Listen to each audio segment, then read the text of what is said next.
ધ્યાન આપો ભાઈ, દાખલા નંબર 8 સી 4 - 5 છે.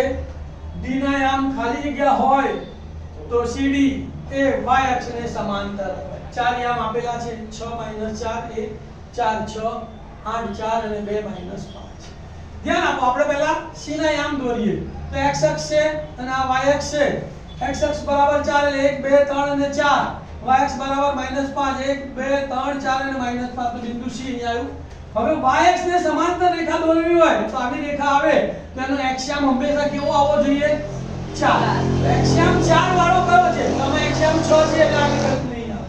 એક્સ્યામ 4 છે આની શક્યતા છે. એક્સ્યામ 8 છે આ બી નહીં આવે. એક્સ્યામ અહીંયા 2 છે, 4 નથી એટલે આ પણ નહીં આવે. તો કયો જવાબ આવશે? 4 અને 6. તમે x અક્ષ ઉપર ચાલો, y અક્ષ ઉપર ચાલો, અહીંયા બિંદુ આવી ગયું નહીં તો શું યાદ રાખવાનું? y અક્ષ ને સમાંતર રેખા માટે એક્સ્યામ સમાન થાય. તો અહીંયા એક્સ્યામ 4 છે તો એક્સ્યામ 4 વાળો વિકલ્પ આવશે. એક્સ્યામ 4 વાળો વિકલ્પ કયો છે? B4 6. તો માટે જવાબ શું આવશે ભાઈ? B4 6.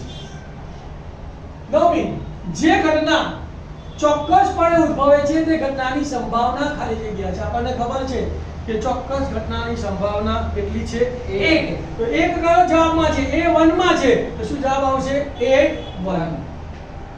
10મી ખાલી જગ્યા છે. ત્રિઘાત બહુપદી p of x બરાબર ખાલી જગ્યાના શૂન્યો -3 અને 4 છે. 4 સમીકરણો આપેલા છે. A બરાબર x² - x + 12, b x² + x + 12, c x²/2 - x/2 - 6, d 2x² + 2x - 24.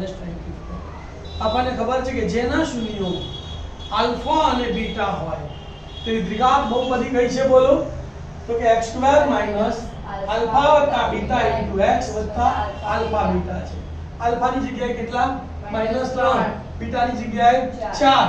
તો -3 + 4 * x + -3 * 4 એટલે શું થશે? p of x બરાબર x² - -3 + 4 * x + -3 * 4. 4 માંથી 3 ગયા તો 1 1 * x એટલે x તો -x અને અહીંયા 4 * 12 એટલે -12. તો કયું સમીકરણ મળ્યું? x² - x - 12.